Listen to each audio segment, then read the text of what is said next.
Hello everyone, this is Calm Line Chronics. Today, I want to talk about a small challenge I recently faced. What to do when a friend keeps asking to hang out, but I want to stick to my own plans. I'm sure a lot of us have been in the same situation before. Friends who, even if not super close, like to invite us out at the last minute, throwing off our schedule. Or friends who, even when we say we need some rest, keep trying to drag us out for activities. It can be really frustrating and even a bit annoying, especially when we are not great at saying no. Let me share a very recent example that just happened to me. I have a friend who I wouldn't say I'm very close with, but she asks me out time to time. And I do like hanging out with her when I have free time. But now it's winter, and I've been using these raining and snowing days to write more, work on videos, and keep my schedule organized. So when she invited me to go out this weekend, I told her I had already checked the weather forecast. It's going to snow the whole weekend, and driving on snowy roads isn't safe. She insisted, saying, even if neither of us feels comfortable driving in the snow, we can just take an Uber or take the public transit. Well, her enthusiasm made it hard for me to outright say no, so I suggested we check again Friday evening, and if the weather somehow looked better, we could go. When Friday evening came, the forecast still showed snow all weekend, so I suggested we reschedule. How about we move it to next week? But she still seemed determined to go this weekend anyway, so I said, alright, if the weather clears, we will go. The next morning, it did snow, though it wasn't too heavy, maybe even a mix of rain and snow. I got a message from her, the snow isn't that bad today, what do you think? I thought we had agreed to go only if it was sunny. So I replied, let's pick a sunny day next week. Later that afternoon, the snow had stopped and the sun came out briefly. Then I got another message. The sun is out now. I didn't know how to respond. The place we planned to go isn't close, and even if we left immediately, we couldn't get there before dark, and it might even be closing. I sent a crying face emoji and said, winter life, right? To keep it light. I thought that was it for now. But she didn't give up. Then she suggested, how about we go tomorrow? Honestly, most of the activities there are outdoors, and snow would make things inconvenient. Plus, I wanted to stick to my Sunday plan and hang out on a sunny day, so I replied, let's wait for a sunny day. I had worked a lot today and want to rest a bit. But the next morning, I got another message from her. She complained about the weather and seemed upset. Yes, it was snowing again. About an hour later, she texted again. I don't think the weather will get better. Let's just go anyway.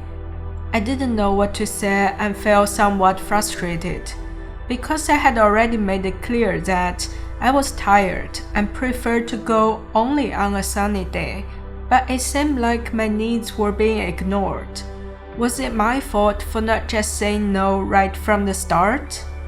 Anyway, even though I ended up comforting her that I couldn't go with her this time, I took some time to reflect on the situation. It highlighted a few issues. First, my boundaries were not clear, and she might not have realized my limits, like needing rest or avoiding driving in bad weather. Second, our approaches don't match. She prefers last-minute plans and acts spontaneously, while I like to schedule ahead and plan based on my energy and availability.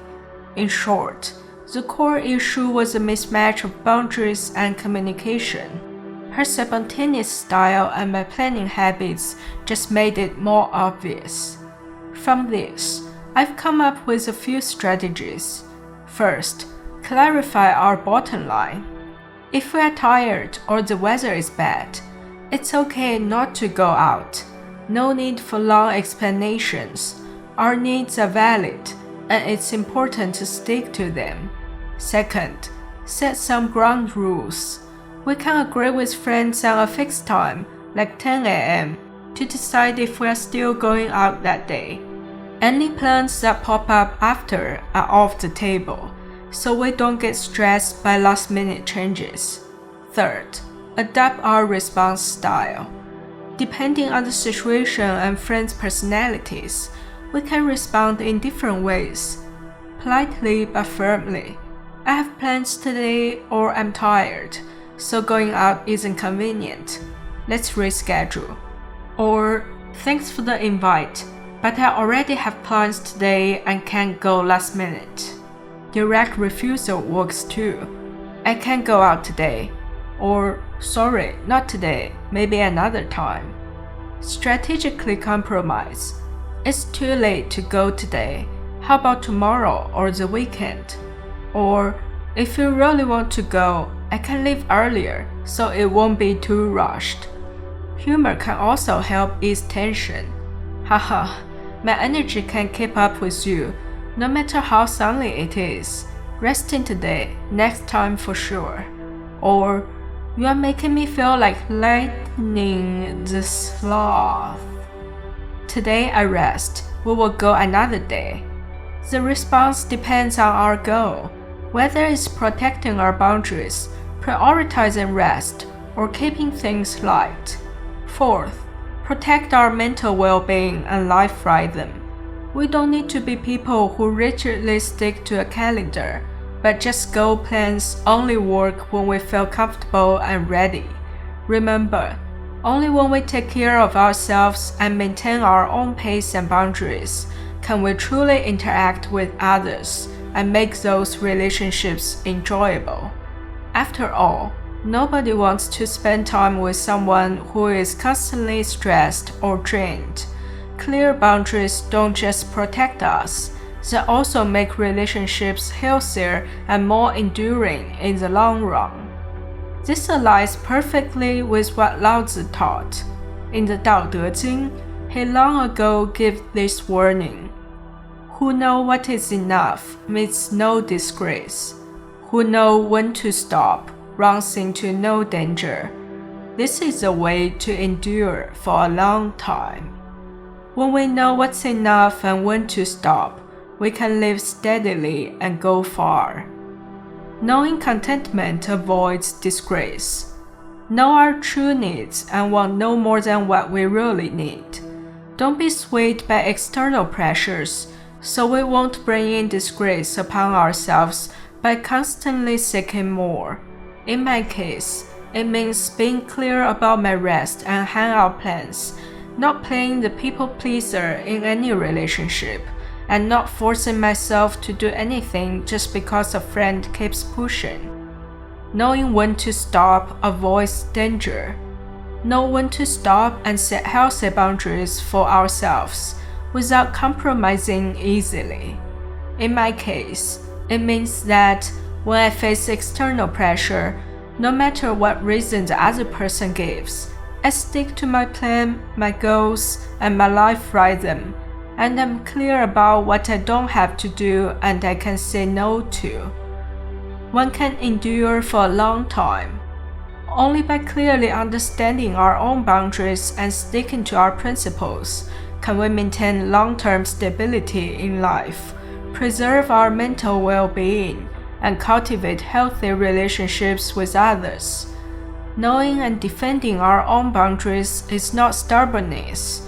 It is a wise and sustainable way to live, ensuring our life balance in the long run. In short, this experience told me that good friendships shouldn't make us feel stressed.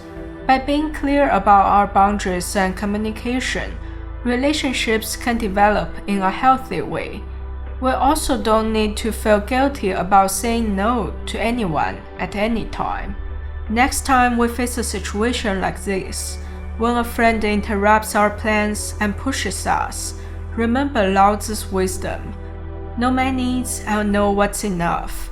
Know my limits and when to stop. know my principles on how to endure for the long run. We can try the strategies we discussed, set clear boundaries, establish rules, and respond flexibly. Most importantly, just be myself. So, what about the rest of us? I'm curious, have you ever faced a similar situation? How did you handle it?